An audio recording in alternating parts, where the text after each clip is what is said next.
Good morning. We're waking up here thanks to the claps and the applause at the Build series live in New York City. I'm your host, Kevin Kenny. And on the show today, Keke Palmer will be joining us. And Keke is celebrating her 15th year in the world of entertainment, which just by itself, when you think about it for any entertainer, that's pretty impressive. It's actually incredible when you consider she's just 25 years old. She has her own production company. She has her own record label. She's the executive producer of the new film Pimp. And we've got a clip of that film for you to check out right here. Once you're in this game, you're in it for life. The only thing you can trust is your money. My daddy knew I wasn't like the rest of them. Gonna make us that money. You crazy, just like your mom. Yeah, I know my bitches is bad, but if you keep staring at them like that, I'm gonna have to charge you. Show me how you gonna do it, baby. I got some new girls working for me. It's only going up for me from here. You can either work for me, or you can die. This is your future right here. You and me, remember? Now, I may not have been the best mother in the world, but sometimes you don't get to live the life you want to live. We gotta get out of here.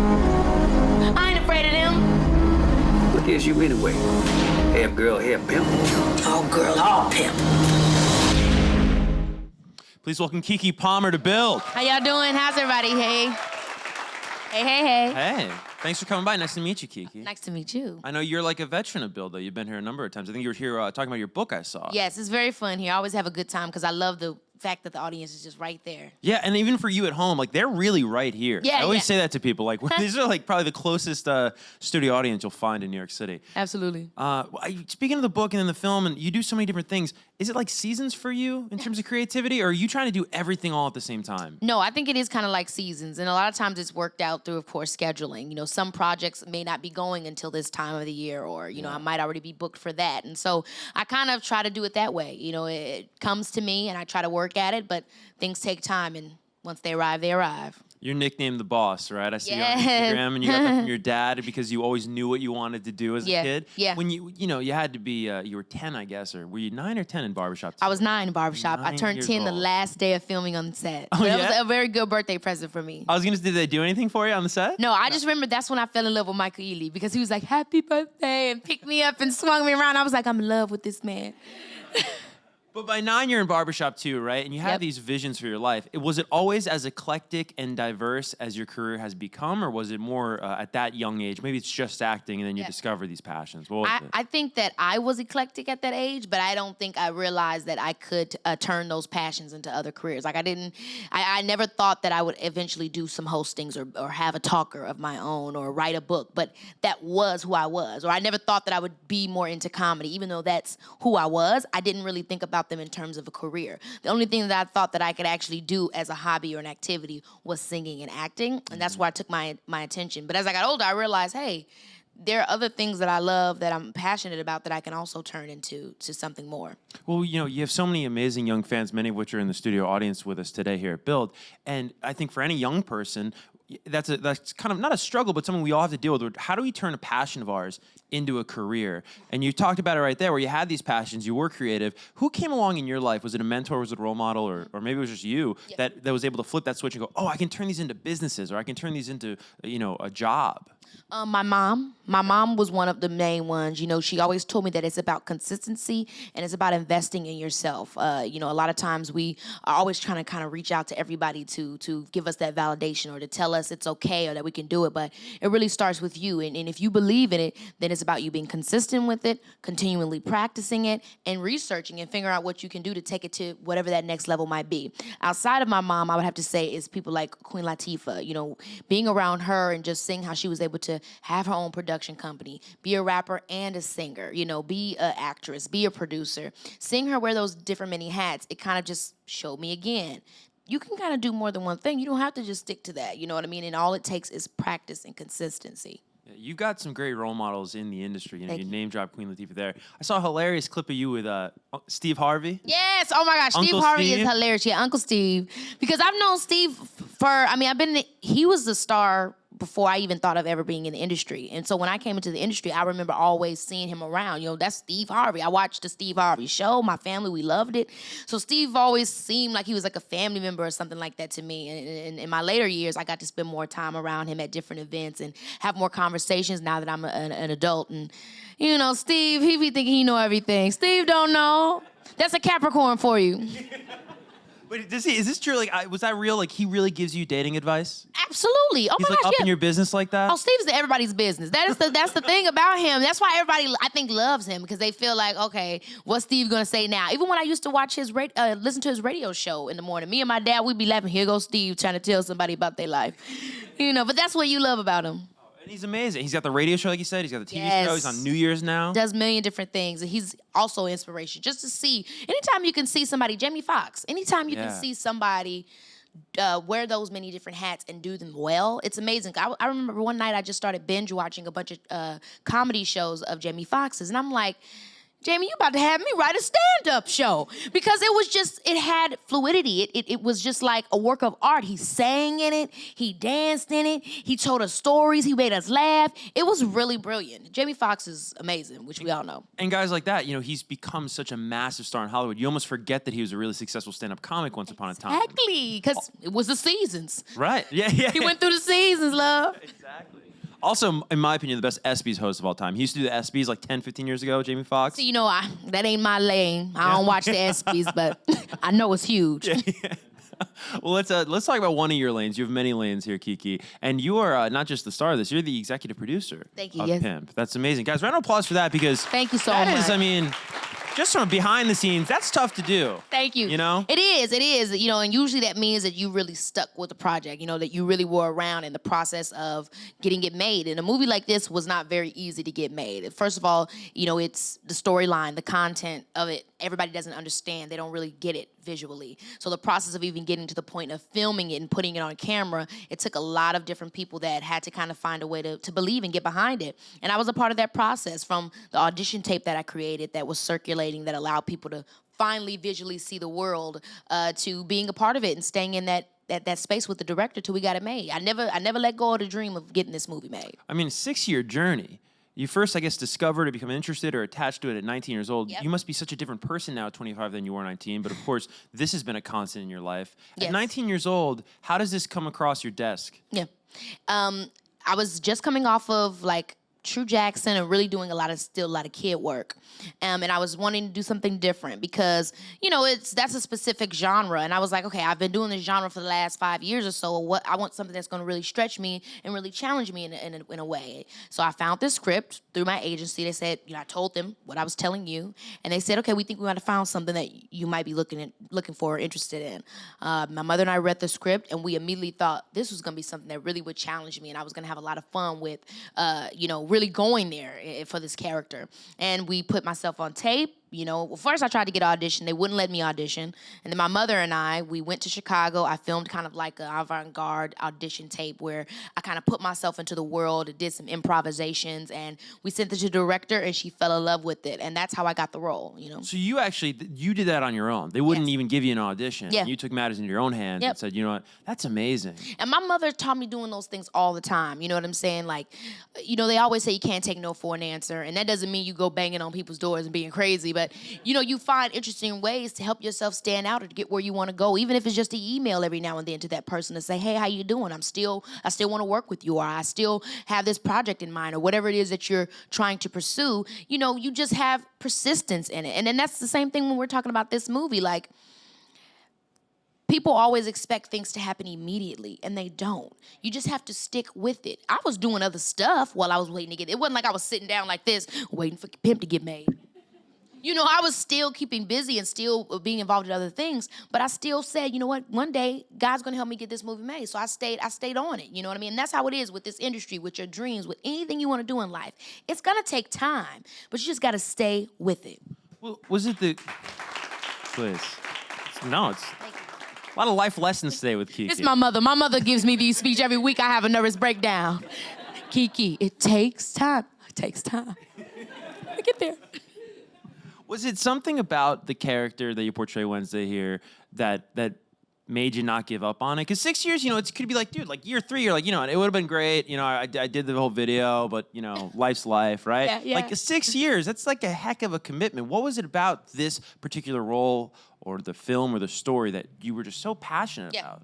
That this character is always underserved in life. This person, her being a lesbian, the quote-unquote type of lesbian she is, the background, her being from the hood, her having a father that's a pimp. This character is usually kind of cast aside, or if we think about movies, Set It Off, they're the supporting role. You never get to really humanize them. They're either a villain or, they only get to be one note. And I really love that we got to see that Wednesday is just a girl with a life, with a story, trying to make it.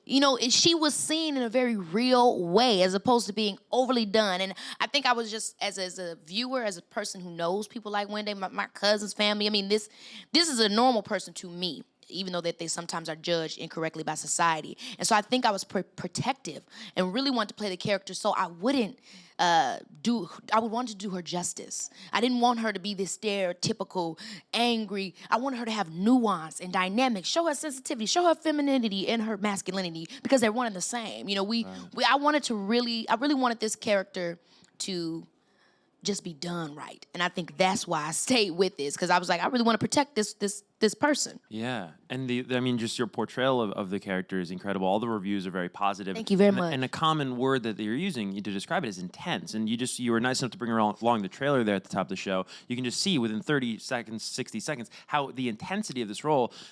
I read recently about Lady Gaga and A Star Is Born, how after that movie, she had to just get away from that character. She wanted to run from it because she was so immersed in it. Did you go through any of that after filming Pimp? Oh my gosh, absolutely. Because that's the other thing. This character is totally different from me. Now, we share certain things about ourselves, but her mindset is absolutely much more exhausting because it's rooted in a very sad and kind of a place where she feels like she doesn't have many options. And I'm a person that always feels like I have another option, another choice. There's another way. I always can find it.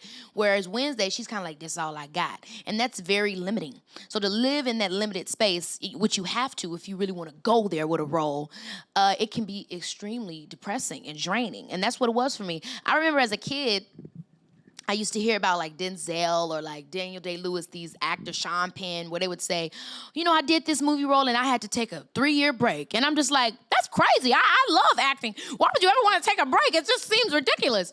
But as I got older and I started doing the different type of characters that weren't just fun all the time, weren't just sassy or, the type of roles you get sometimes as a kid. When I started doing more roles that were challenging me, my experience, I was having to live or relive emotional or painful, traumatic moments.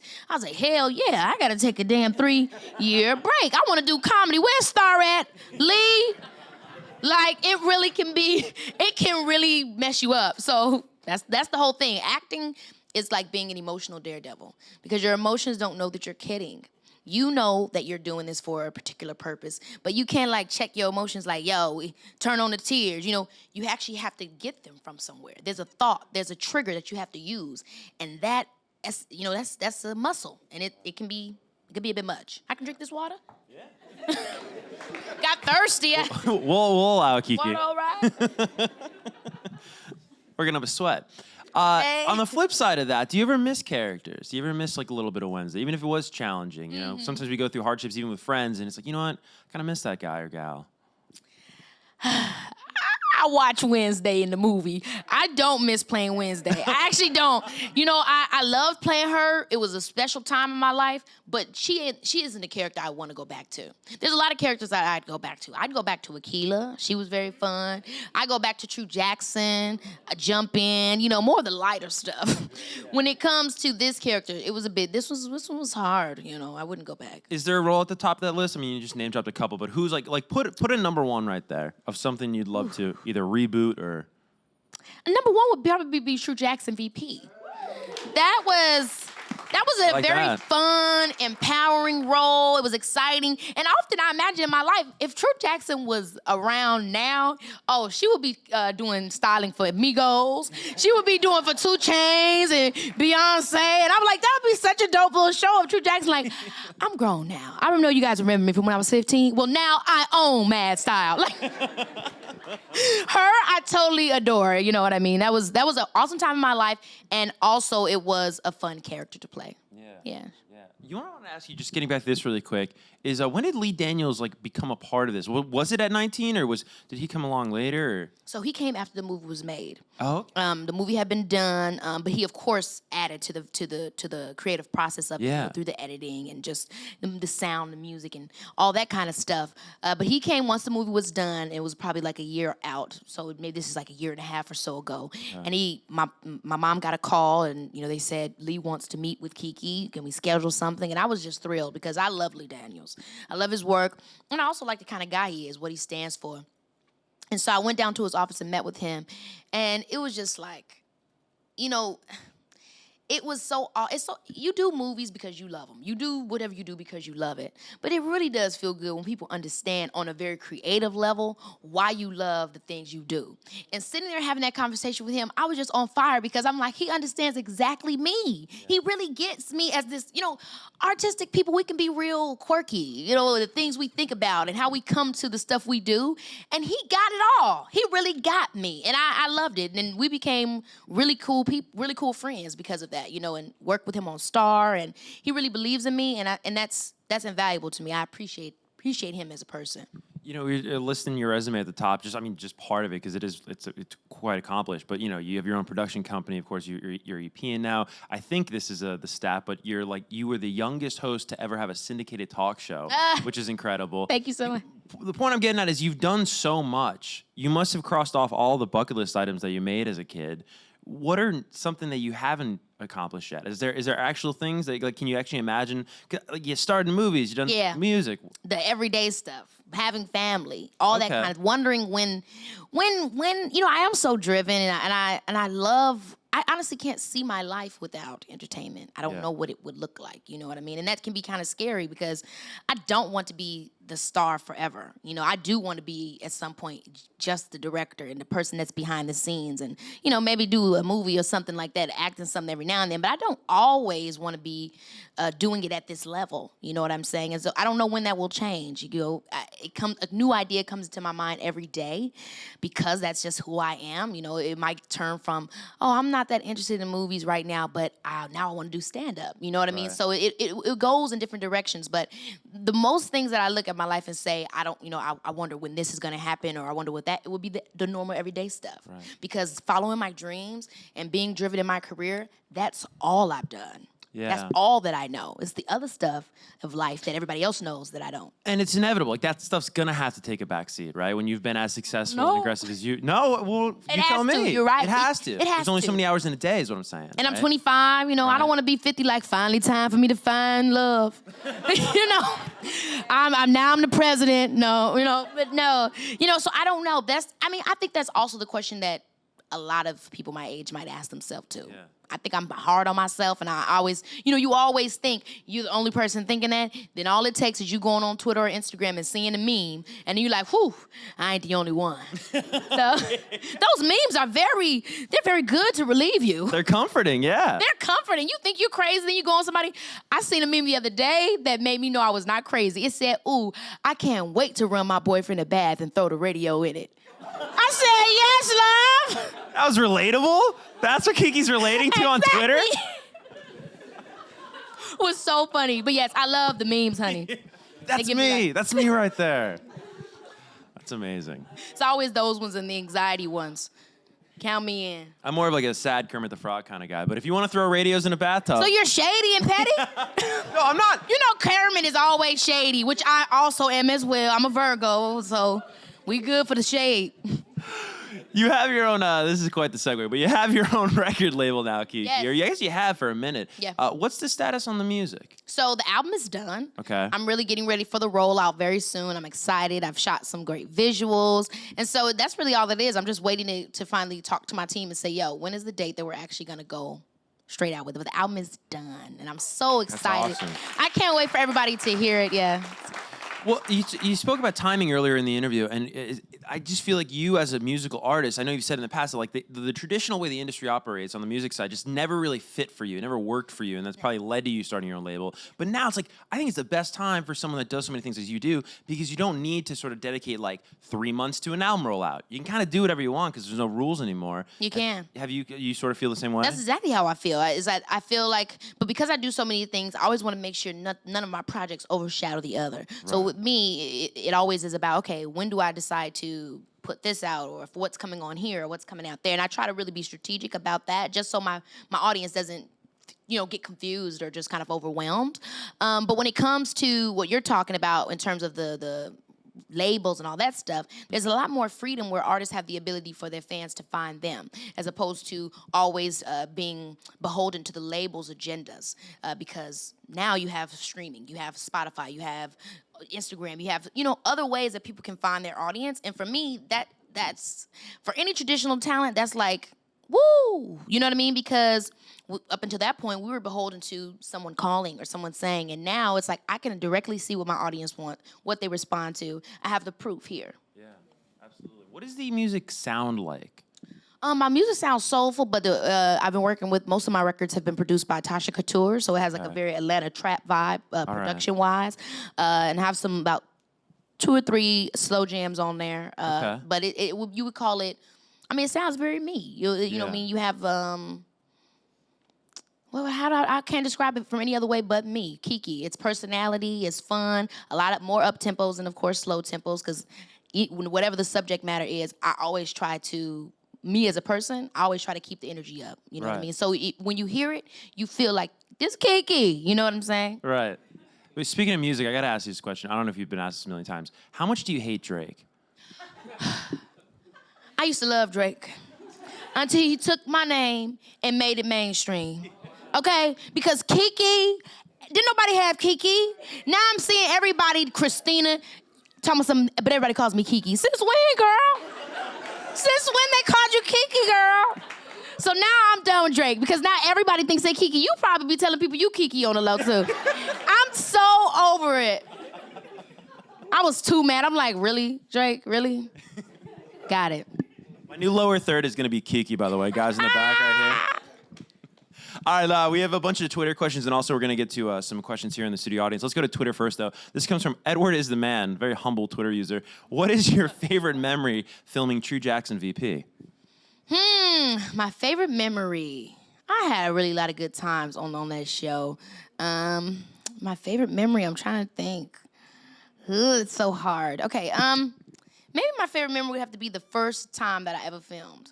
I just remember, growing up, seeing the whole, watch shows, I guess you would call them sitcoms, where they have the audience, you hear them laughing in the back and stuff like that. And I remember just thinking, wow, this is super magical. That my first time ever, seeing the audience out there and just performing and getting everything right, and this is such an excitement. Just knowing that, wow, this is my show. I'm True Jackson, it's called True Jackson. That was just a really magical day for me, night. Yeah, that's awesome. All right, let's get to some questions here live in studio. The first is going to come from over here. Hi, Keke. Hey. My question to you is, when it comes to your music, your style, when you write and record, who would you consider your musical influences?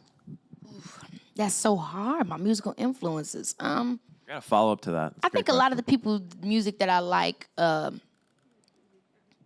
would be like not older, but like older stuff. So like Brandy, her first stuff, and Aaliyah I loved. I love Mariah Carey, and I also like Chris Brown voice. So a lot of those kinds of, when I think about anybody that I'm thinking about in terms of my music or who I would have loved to work with or something like that, it would be those people that have those kinds of sounds. Thank you. Quick follow-up to this great question you just asked. What was your name, by the way? Elijah. Elijah. Okay, so a follow-up to that. You're from Chicago, right? Exactly. So where's the Atlanta influence come from? Is that a production tip? Is it just like that's the music you like? I think that was just my inspiration at that time. When I started working on this project, I also had moved down there. Right. And it was just kind of what I was feeling and what I was feeding off of, as far, especially dancing and just, just the energy of it, I was like, you know what? I want to work with Tasha. And Tasha had also done a record with this guy named Joe Gifted called Water that I really, really liked. And I just sought her out kind of and started working with her and really loved working with her. And also loved how I was able to still be myself on a different element with her. It was just dope. We had a really great chemistry, me, her, and a guy named Alex and Queso, and we created Bossy, and from there it was history. Nice. So we're thinking 2019 for the music? Yes, you are, for sure. Fantastic. 2019, yes. Let's end right there on that good news. Guys, one more time for Keke Palmer. Thank you guys so much.